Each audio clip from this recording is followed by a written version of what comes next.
Yeah, Diriyah is a very special place because it's the birthplace of the Kingdom of Saudi Arabia. It's the birthplace of the Arabian Peninsula, and it's the home of Al Saud. So when His Majesty the King, the custodian of the two holy mosques, King Salman now, was governor of Riyadh, he started the restoration on this historic mud city that housed 30,000 people 300 years ago. And it became a UNESCO World Heritage Site, the principal UNESCO World Heritage Site of the Kingdom of Saudi Arabia and the home of the cultural night when we just hosted the G20. So while the kingdom now is opening up to tourism to get ready for 100 million tourists by 2030, we want people to come to Riyadh to see the birthplace of the kingdom. And we put a big series of master plans surrounding the UNESCO World Heritage Site, and that's being officiated by the Diriyah Gate Development Authority. So in summary, Diriyah is the ancestral birthplace of the kingdom. Yes, well, Riyadh now is 7 million people, 7.2 million people. The Crown Prince went on television just a few weeks ago to put out a bold strategy to take Riyadh to one of the top 10 cities of the world and to increase its population and its quality of life to take up to 15 to 20 million people. In the middle of the city is this pristine mud city that was built on an oasis called the Wadi Hanifa. And it's filled with mud castles and beautiful homes where you could walk for hours in this ancient mud city. But it's not a theme park. So in order not to trample it, we're putting together a 7-kilometer master plan that will have, like the first phase, 19 hotels of 30 hotels.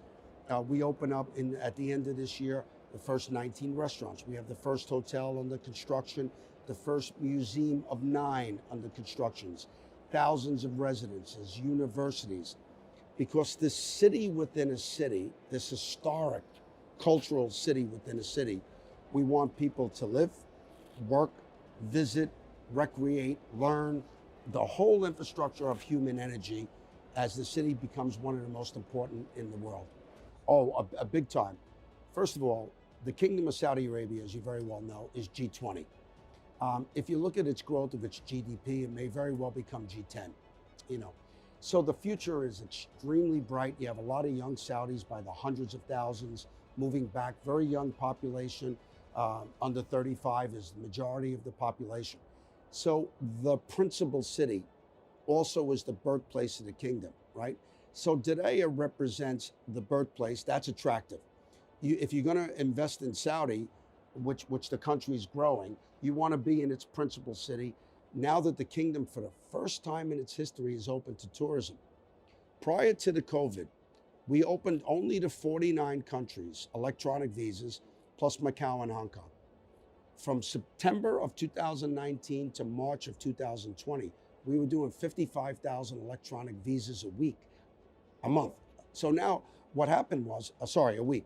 So what happened is we know we're going to have a very big growth as we take tourism from 3% of GDP to 10% of GDP. One of the key pillars of the Crown Prince's Vision 2030 and of course the King's Vision 2030. So that's why foreign investors and Gulf investors and Saudi investors want to be involved in Diriyah. Before we wrap it up, and again back to infrastructure, can the area actually handle the expected number of visitors or population in terms of roads, airports, etc.? Is that infrastructure available or going to be available? Is there a plan to grow that? Yes, right now, that infrastructure is not in place, but it began coming into place about 3 years ago. So if you look at the infrastructure and you look at what Ministry of Transportation, Ministry of Tourism, Ministry of Culture, Ministry of the Interior are putting in, we're ramping up very quickly. So very bold initiatives on airports. The road systems throughout the Kingdom of Saudi Arabia are excellent. But now we have to get the tour buses, the hotels open, the restaurants open. A lot of progress has been made in the last 3 years.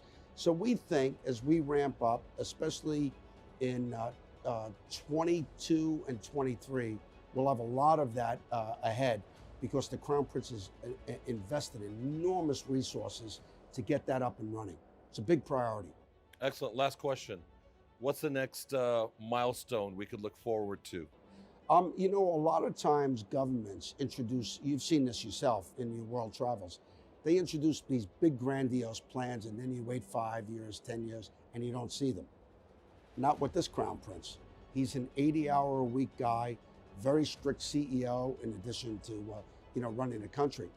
But we have assets, Daraya, coming on in the first quarter of next year.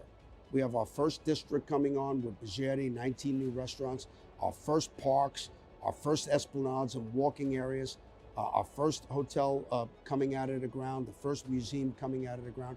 So there's going to be a lot to look forward to, even as early as 2022.